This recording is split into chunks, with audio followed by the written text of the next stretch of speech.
از هم بزرگترین جهاد این جهاد نفس است. هر کسی که به نفسش اگر جهاد کنه تمام زنجیرها، قلفات، تمام دروازه های دنیا بالای ما کشاده میشن. برای آن همین انسان باید فکر کنه که نفسش اول اداره کنه.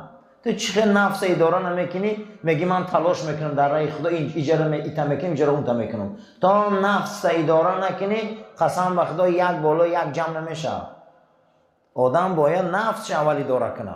من یک ماه رمضان ریاضت، روزا گوشنمانی من میگذشت هیکو، همین روز میگذشت هیکو، من همین روز عبید نکردم، شکم چرانی نکردم، میگذشت هیکو. باور کنه از ماهای پیشتر همین ماه با نقص کار کرده بسیار بود. همین ماه با قوت شده، همین ماه نور پیدا کرده، لذت پیدا کرده. هیچ گپ نبوده همین یک ساعت در 24 ساعت در قرآن ختم میشه. هیچ گپ نه، هیچ گپ نه. 40 تا گوسفند شما با یک تاشت خدا میگرد زکات. این 40 تا خدا من 40 تا گوسفند چه خیاتش نمیدادم. 500,000 شما میگه با 2.5 فایز شده. 500,000 روبل یک سال در کسی من باشه 2.5 فایزش چیه؟ 11 ماه خوردی راحت کردی معیشت کردی همین یک ماه انقلان کنی میگه آخی. نخود در 24 ساعت ما یک ساعت جدا نکنیم برای خواندن قرآن. برای همین همگی حساب کنی. همین 2 رکعت فرض بامداد 5 دقیقه، 4 رکعت فرض پیشین 10 دقیقه، 15 دقیقه، 4 رکعت فرض نماز عصر 10 دقیقه، این 25 دقیقه، 3 رکعت نماز شام 5 دقیقه، خیلی 7 دقیقه، 32 دقیقه، 4 رکعت فرضش 10 دقیقه، 42 دقیقه، 3 رکعت ویتر واجب 7 دقیقه، 50 دقیقه. در 24 ساعت نخو 50 دقیقه وقت نیوی 5 وقت نماز خونی. چه به دوزخ نمیری؟ چه دوزخ نمیری؟ 24 ساعت داده 50 دقیقه تو وقت نیوی نماز خونی. نخود 50 دقیقه اقلا فرض نخونی. چه دوزخ نمیری؟ البته دوزخ میری. برای چی؟ این قرارداد میخوری یک بار فکر نمیکنی 50 دقیقه تو وقت نداری. یعنی محاسبه میگم. نخواه یه هفته خوری و دوشنبه وقت نیوی روزه گیری. آخه نه همین محاسبه میگم. یک بار خمونم باید حساب کنید. حضرت علی کرم الله وجهه گفته است که حساب کنید نفساتان، لجام کنید نفساتان. گفته لجام نفس چیه حضرت؟ گفته لجام نفس حساب کنه. بعد از حضرت گفته که جا بجا کنه نفساتانه. هر یک چیز در جای خودش مانه. نفساتانه جا بجا کنه. گفته جا بجا کردن نفس چیه؟ گفته چیزی که او میخواه مبارزه بره. این همین حوضی میخواه که آخری حوضی میخواه که کمپیر در قشاقت باشه. رمضان در مبارزه میبره قدش کو. من کی در نمیفوره کمپیرش همین روزا در قچاقش باشه در رمضان. همه در میفوره لیکن مبارزه برده میتونی کو. کی در نمیفوره همین رو شوربای گرم در عبید. کی در نمیفوره مبارزه برده میتونی کو. نمیخه مبارزه بر نور میابی. در همینجا یک روایتی که امیرالمومنین حضرت عمر آوردگی بوده از رسول اکرم صلی الله علیه و سلم. حضرت گفتن حاسبوا انفسکم قبل ان تحاسبوا. پیش ای حساب کتاب کردنی خودتان در روز قیامت اول نفساتون حساب کنید. ولی پیشگی حساب میشین. 5 سال بچه‌ت میته میپرسه که بچه 5 ما کجا کردی؟ این قد نفس داده نمیپرسه. این چشم زیبا را داده نمیپرسه. این دستا را داده نمیپرسه. حضرت پیش ای حساب کتاب شدن اول خودتان حساب کنید. وزنوها قبل ان توزنوا. پیش ای بالای ترازو در اعمالاتون ماندن خودتان وزن کنید چند عمل داره. خودتان وزن کنید چند عمل داره همین روزا. چه عمل کرده سی؟ حضرت عمر رضی الله تعالی عنه سخن رسول اکرم گفته. در خبر آمده بوده که مرد پیش رسول اکرم آمد صلی الله علیه و سلم گفت یا رسول الله اوصینی یگون وصیتم که داخل جنت شوم. حضرت گفت ایمان وصیت طلب میکنی؟ گفت بله. گو یک چی میگم تا هر کاری را که پیش میگیری عاقبت چه فکر کن. همه عاقبت نماز گنده یا خوب؟ عاقبت جمعه چی؟ عاقبت روزه چی؟ اما عاقبت دزدی؟ هر کار آخر چه فکر کنی گفته آخی وصیتم که یک کاری دیگه جنت روم حضرت گو همینه میخوای؟ بله. گو هر کاری را سر میکنی اول آخر چه فکر کن بچم. هر کاری را که فکر سر میکنی آخر چه فکر کن. و این کان رشدا اگر کاری خوبه سخت خبشه، اگر کاری بده تیز ایوای گریز که جهنم میبرته. چخه نمیدونی دوزی حرامه؟ چخه نمیدونی نشه جلابی حرامه؟ چخه نمیدونی؟ چخه نمیدونی؟ میدونی که عاقبتش محبس ایکو، میدونی که عاقبتش لعنتی بدنه. چخه همش میدونیم، هممون میدونیم حرام چیه، هممون میدونیم حلال چیه. امروز خیلی مردم دانا شدگیه. او زمانهای پیش همون سادگی بود که بیچاره مردم کم میدونیستن معلوماتو، لیکن عملاشون زیاد بود، تقواشون خوب بود. هم یک 4 کتاب و یک فرض عین قدی خیلی در رمکه میدار اومدن. از الحمدلله مردم صحیح بخاری میخونن. از مردم عادی 10 زبان قدی صحیح بخاری میخونن، 10 زبان قدی فقه را میخونن. از اندک آدم همین خطای کریلیدار خیلی سواد دارن، اما جوهر تقوا نیست. چیزی را میفهمی که همون ضرر نیفته، همون دور گریست. و ینبغی للعاقل ان یکون له اربع ساعات منها ساعت یحاسب فیها نفسه. امام غزالی گفته که ای مردم برای شما 4 ساعت هست که در اون نفساتون حساب کنه. گفته یکم چیه؟ و توبوا الی الله جمیعا، توبه کنه. یکم حساب چی بده؟ توبه. این ماه توبه های. یکم حساب توبه بده است. کی ایده دنیا بگناه؟ کی ایده دنیا بلغزش؟ کی ایده دنیا میگه من تازه هم؟ هیچ کسی را کفالت داده نمیتونه، حتی پیغمبرها لغزش دارن. کی ایده دنیا مقصد بگناه؟ یکمین حساب چی بده عزیزان؟ یکمین حساب توبه بده. توبه گناه واجبه. توبه کردن در کار. گناه های هممون زیاده، گناه های لغزش های هممون بسیاره. هممون باید توبه کنیم. این ماه توبه. معنی توبه چی ده؟ بازگشت. بازگردیم، بیاییم. ایها المؤمنون، ای مسلمانو توبه کنید. لعلکم تفلحون، تا این که شما نجات یابه. بازگشت آدم نجات میداده. حتی که در اینجا با یکی از علمای معاصر ما که زنده نوشته گفته برای چه دروازه‌بان فوتبال چقدر توپ احتیاط میکنه میگردونه. چی با گفته دروازه‌بان ایو همین توپ میبیاد زمین دم خوشم میپرتوید، آسمان دم خیز میکنه، سرش در همون بیتون هم میزنه، یک مقام میکنه، همه حیران میشه توپ نگذره. اما مردم دروازه ایمانش یک بارم خیلی نمیسه. تو یک دروازه‌بان به خاطر بای دادن همون کماندش خوش هلاک میکنه در 90 مینوت. لیکن ما در 24 ساعت بسیار منخمون به ایمان میکنیم. رنگ یک دروازه‌بان هم خیلی ایمان من حرمت نمیکنه. این روز رمضان نیست و غیبت زده شده که مولی. لیکن در 90 مینوت همین خلوایی محاسبه میکنن. اگر اینش که یک گل زیاد باشه گو در 5 دقیقه در زمین و خوشانو میپرتن یک توپ زنه. اما رمضان تمام شده است، عملای ما هیچی. رمضان تمام شده است، ختمای ما هیچی. غیر این ختم اقلا یک ختم دیگه هم نکرده. رمضان تمام شده است، ریاضتمون هیچی. رمضان تمام شده، ما قیام لیل نداریم غیر تراویح. با پیغمبر ما قیام لیل داشت، پاهای رسول اکرم ورم میکرد نماز خوانید. الله اکبر. برای همین این محاسبه های چوبه باید حساب میکنن. همین تمامی کارخانه های دنیا در 1 سال گدوای دارن.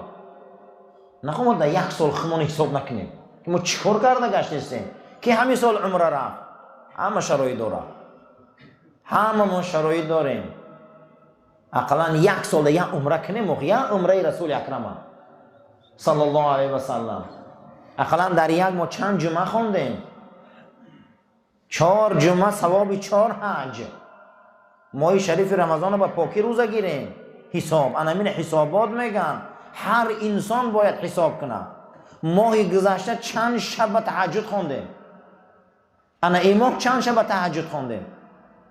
ماه گذشته چند روز روزه دوشنبه پنجشنبه بود؟ چند ورق قرآن بود؟ ما مسلمانیم آخی. مسلمان باید حساب داشته باشه. یک دروازه‌بان گفته برای توپ نگذاشتن که شأن و شرف ما پس میشه، گفته خش در زمینو میپرتو، لیکن از اون توپ و فوتبال قسم به خدا یگان فایده نیست، یگان فایده نیست. اما چی به محاسبه نداریم امروز ما؟ یک ورق قرآن، 2 ورق قرآن. و توبوا الی الله جمیعا. مسلمانان میگه همه ما به سوی توبه بیاییم، گناهامون خیلی زیاده. و توبه نظر فی الفعل بعد الفراغ منه بندمی. توبه آن چیزی را میگفتن که آدم بعد زندگی و حیات و آسایشتگی کرده روز میشه و ندم چشماش آب بیا که حیات بیهوده گذشته. توبه باید چشم ده آب بیاره، توبه باید اشک ریزانه، توبه باید پشیمانی بیاره.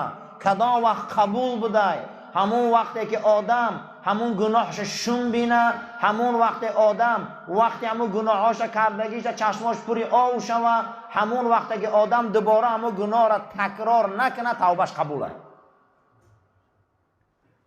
اگر گوه که زمان پیش خوب بود اینت میکریم راحت و معیشت، نیوه حال توبهش قبول نشده. توبه باید ذکر همون گناه را بد بینی، بی ندمی علیه، ندامت کنی. ندامت چی را میگن؟ میگی پشیمانم، شرمنده‌ام، گریه کنی باید. این را میگفتن محاسبه. یک تاش توبه بوده، دویمش ندامت. ندامت چی را میگن؟ در گردن پیشانه یک خیلی روی مالچه را میپرتافتن و با آورده در پیش پادشاه ها چیکار میکنن؟ در روی مالچه خم میشه. ما امروز در نماز پیشی بوده خم میشیم، باید سجده ها مونده، در نماز نفلمون گریه کنیم، چشممون آب پیدا کنه. چی با آب پیدا کنه؟ برای اینا میگن ندامت، اینا میگن پشیمانی. همین دوم درجه محاسبه بوده. آدم کدام وقت آرامه؟ 4 چیز علمای تصوف گفتن در بدن وی آدم پیدا شد و آدم آرامه. یکمش محاسبه بوده، حساب. همین روز حساب کنیم ما چیکار خوب داریم. دویمش چی بوده؟ مراقبه. عربا مراقبه میگن، خمان دنبالگیری میگن، روسا میگن کنترل. کنترل کن عزیزم، چیکار کردی همین روزا؟ چی با کنترل نداری؟ برای چی؟ یک نام کنترل هست تقوا. چی بوده؟ تقوا. چی با برای چی نداری؟ چی با آخی؟ حضرت معاذ ابن جبل میپرسن که چه خیل کنیم نفسامون اداره کنیم؟ گفته نفسو که کل جمالی، نفسی تو رنگ شتره. ای دومی شتر قبی خوبه یا ایلجامش؟ ای کجای شتر قبی خوبه؟ ایلجام. ایلجام قبی دی گفته شتر ای دومت می بیاید، لیکن ای دومی شتر قبی دی گفته ای قفاش میری. گوه ایمن نختش قبی خوبه یا ای دومش؟ ما بسیار ما نفسمون ای دومش قبی دیگیم. کجای نفس رواتمون؟ کسی نفس گفته اگر ایلجامش قبل گفته و قفایت آمدن میگیره. خشا به حال آدمایی که اکنون مراقبه دارن. مراقبه چی بوده؟ نفس ایلجامش میقفی. کدام انسان را آرام بدیم؟ آدمایی که اداره دارن، آدمایی حساب دارن، دویم کنترل دارن، نامی او بوده مراقبه. بعد از او چی بوده؟ مراتبه، مشارطه. سیمش چی بوده؟ مشارطه. مشارطه چی را میگن؟ شرط گذاری. شرط مانی در پیشت که بس میکنی زنا را، شرط میمونی در پیشت که بس میکنی دروغا، شرط میمونی. چون یه روز شرط مانی تا بگرم گشنه میگردی، میشده کو؟ تا بگره تشنه میگرده، میشده از کو؟ تا بگره ایزن دور میگرده، میشده از کو؟ تا بگره ای جنگ و جدال دور میگرده، میشده از کو؟ ایره میگن مشارطه. شرط میمونی، ای ساعت 7 تا بگره کار میکنی، آخری ما میشه 50,000 میگیریم کو؟ شرط ماندیم صاحب پول شدیم، شرط ماندیم در رای خدا چی؟ در رای رسول چی؟ یکم بده حساب، دوم بده کنترل، سوم بده شرط. آیا شرط میمونیم که 6 روز بعد رمضان روزه گیریم؟ آیا میمونیم که بعد از همین قرآن میخواد دوام تیم تلاوت شه؟ آیا دوام میتیم قرآن خواندن شه؟ شرط مایم شما همه چی ده میرسیم. اینا میگن مشارطه. سوم شرط مونه. انا وقتی که حساب کردی، کنترل کردی، شرط موندی، چهارمش چی بده؟ مرابطه. چی بده چهارمش؟ مرابطه. یا ایها الذین آمنوا اصبروا و صابروا. آخر سوره آل عمران. یا ایها الذین آمنوا، ای اهل ایمان، اصبروا صبر کنه و صابروا یکدیگر تون صبر تعلیم ته و رابطو با آرام میگرده. آرامیش چهارمش در همین 3 تا باشن و تو آرام میگردی. اگر حساب نفس نباشه، کنترل نفس نباشه، شرطمانی در پیش خود نفس نباشه، هیچ کس آرام نیست. هیچ کس آرام نیست اگر این 3 تا نباشه. یا ایها الذین آمنوا اصبروا و صابروا و رابطوا. شما میگه ای اهل ایمان صبر کنه، من صبر مای صبرای با صبر تعلیم ته یکدیگری ده، یکدیگری ته صبر تعلیم ته. هر خیل آدم صبر کردن نمیتونه. این صبر و نماز برای کیه چقدر سبب؟ برای آدمایی که خدا میترسن. صبر تعلیم ته یکدیگرتون ده. وقتی شما این کار کرده و رابطه، ای شما آرامی ده، همین قدر آرامی که شما رنگ شیرای مست آرامی. انا این بود فعل صحابه. حساب کنیم خودمونا. آدم حساب که کرد بالای ورقت چیزه میبرویه، بسری مسئله میبیویه. آدم وقتی قفای کار که گشت، کار دنباله گیری که کرد، میدونه کارش چند قد پیش رفته است. بعد از او اگر آدم آمد شرطاش که من باید چیکار کنم، ببین به این شرطا چقدر آدم کار میکنه. این 3 چکی باشه آدم آرام بوده. تصوفش انمینه، انمی تصوف انمینه که آدم باید آرام گرده، آدم باید آرام باشه. چی به امروز ما به آرامیش نمیرسیم؟ چی به ما به آرامیش نمیرسیم؟ قانون ایمان انمینه که آدم باید به آرامیش رسه. انمی 4 چیز در زندگی ما نیست یوخی، ما آرام نیستیم. ببینید در کوچه آدم ها که خود به خود گپ زده رفتیستیم، اینش دنبال اینش سر کرده گشتیسته که پول مبتی، اینش دنبال این سر کرده که مال مبتی، اینش این شکل که من بخش متر زده بودم، این میگرده به میخوال دنبال دیگریش. برای که 4 چیز در زندگی ما نیست. اینا میگن محاسبه نفس. کسی نفسش حساب کنه والله اون نجات میابه. وقد قال النبي صلى الله عليه وسلم إني لأستغفر الله تعالى وأتوب إليه في اليوم 100 مرة. سیومین چیزی که آدم به حساب می آورده این بده استغفر الله گفتن. چی بده؟ استغفر الله گفتن. رسول اکرم گفته من پیغمبرم، پیش گناه، حاضره گناه، آینده را خدا بخشیدگی، لیکن بعد هر نماز استغفر الله میگم. ما باید بعد نمازامون استغفر الله گویم 100 باری و اتوب الیه. ای پروردگارا من ای بامداد تا پیشین خیلی نامعقولی ها کردم، یا ای پیشین تا عصر خیلی نامعقولی ها کردم، من میخواهم که چیکار کنم؟ استغفر الله کنم. حضرت سفیان ثوری را داوود ظاهری در خوابش میبینه، میگه سفیان فهمیدم 30 سال در عبادت بودی در محراب، از عبادت خدا میان درنگ نون شد، خدا را چه خیلی یافتی؟ گفته زبانم گفتن نمیتونم، ولی مربیای گفته با خدا را میبینی به این رمضاناتان، به این قرآنای خواندگیتان چقدر پیشواستان میگیره. گفته این زبانی من او را تعریف کردن نمیتونم. گفته من برای تو یک گپ میگم، کدام آدم در جنت آبرو داره؟ گفته کسی که استغفر الله بسیار داره. برای همین حساب کنیم خودمون به استغفر الله. خدای مغفرتم که، خدای مغفرتم که. همین دهنی دریا آدم ده بیا 100 بار گو نانم نانود میتی آخی همو، و 100 بار گو که آوود میتی همو. نخواه که ما 100 بار گویه که گناه ما بخش های نبخشه، و باید خدای آخی میبخشه گناه ما. سیومین چیزی که نفس محاسبه میکرده این بوده استغفرالله. این چی بوده؟ استغفرالله. اللهم لك صمت و بك آمنت و علیک توکلت و علی رزقك افطرت. آمین یا رب العالمین. اکنون روزاتان کشای